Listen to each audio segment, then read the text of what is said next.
सरकारनं ओबीसी मध्ये आरक्षण न दिल्यास 20 जुलैपासून आमरण उपोषण करणार. मनोज जरांगेंची घोषणा. तर 20 जुलैला मराठ्यांच्या बैठकींची तारीख ठरणार. जरांगेंकडून स्पष्ट.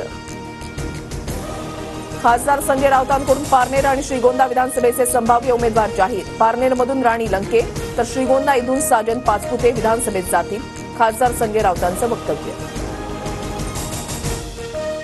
करू अजून कष्ट, जिंकून दाखवू पुन्हा महाराष्ट्र. मुख्यमंत्री शिंदेंकडून विधानसभा जिंकण्याचं पंतप्रधान मोदींना आश्वासन. तर मोदींची जिंकण्याची आणि विरोधकांची हरण्याची हॅट्रिक झाली असल्याचाही टोला. काँग्रेसची 7 मतं फुटल्याची राजकीय वर्तुळात चर्चा. 19 जुलैला मुंबईत प्रदेश काँग्रेसची महत्वपूर्ण बैठक.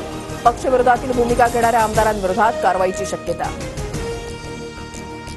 आमदार कैलास गोरंट्याल पक्षनिष्ठ. बेईमान शोधण्यासाठी निवडणूक लढवली. आता पक्षातील कचरा साफ होईल. विरोधी पक्षनेते विजय वडेट्टीवारांचं ट्विट.